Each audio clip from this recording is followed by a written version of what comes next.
What's up, guys? Bullseye the Fell-Handed here. We are on Sacred Valley War. The greens have spawned on the northeastern side of the board, and the reds have spawned on the southwestern side of the board. I am in one of my new favorite tanks, the Type 59. This is an awesome tank. I will continue to say it's awesome until it ceases to become so. Now, if you are on Sacred Valley and you have some compadres such as myself, I highly recommend you take the hill to the left here at J8. The reason for this excuse me, is because once you get up there, you have pretty much free reign of fire all over their entire cap. Of course, you have to get a spotter down low near their bridge. If you go the other flank, or right flank, the enemy's left flank, it used to be extremely open. However, it is not anymore. And the reason for this is they went through and they changed that because essentially they had the same thing on both sides of the board. You could get very high on the top of the hill there and shoot pretty much anywhere from anywhere. Anybody from anywhere, excuse me. So they changed it, and you know, this is the highest point with the clearest field of fire. Moving on. Now, this E25 has made an error. He came up this hill by himself, and right now I'm just going to kind of get in here and shut him down. E25 at close range, frontal view, doesn't really have much of a chance, even with APCR, to penetrate the Type 59. Extremely crunchy medium. We have artillery taking a run here. I fired around and you could almost see it just take its time getting there.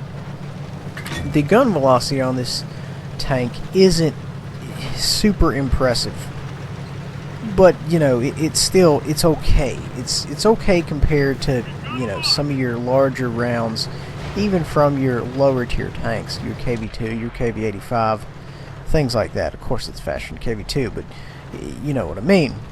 Now, the fellas here and I are coming down this hill.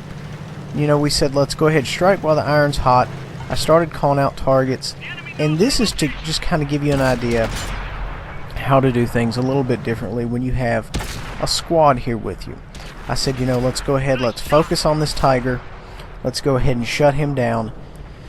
And it was at this point, as soon as I killed him, I looked at my mini-map in the bottom right hand corner, and I said, you know, we need to head back to the cap. And then I thought to myself, if we do, the game's going to be over anyway. We can't get back there that fast because their entire army is on top of the cap. So I said, you know what, fellas, let's get in here. Let's just do the damage we can. Let's do whatever we can before the game is over, we lose the game. They said, sure. So we go in here and we went to take on these two Super Ps, actually Freedoms. Now, if you'll notice, I don't bounce very many rounds on these Super Ps. Now, guys, if you have trouble with this tank, you need to get in a training room and work on these things and practice. I actually had a fan actually tell me that if you are facing these things and you aim at the extreme bottom of the lower plate, it will actually go through. And sure enough, it does. I don't know what the probability is on that. It went through once or twice.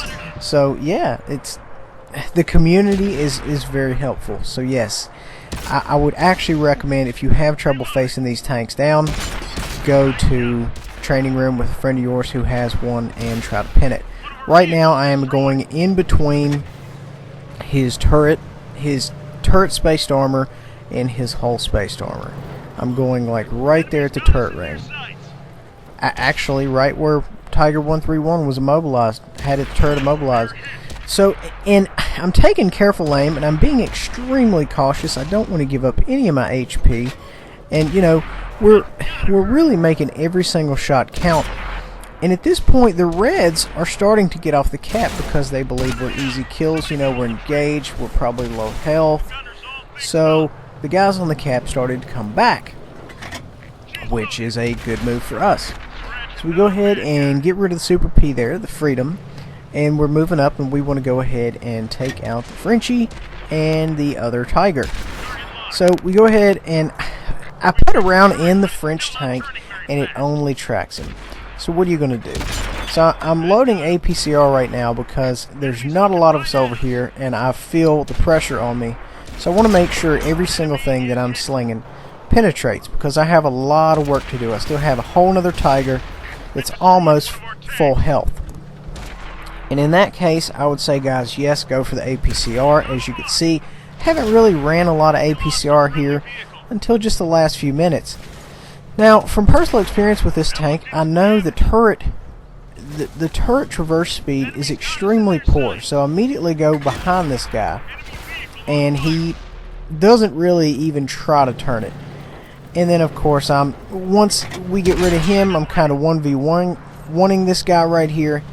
And, you know, he's putting some rounds on me, but in the end, it's gonna go bad for him. I try to ram him, didn't end up getting him rammed. I had another round loaded. I would have killed him. If not, I would have, you know, somebody else would have got him. I'm pretty sure I would have remained alive throughout that one.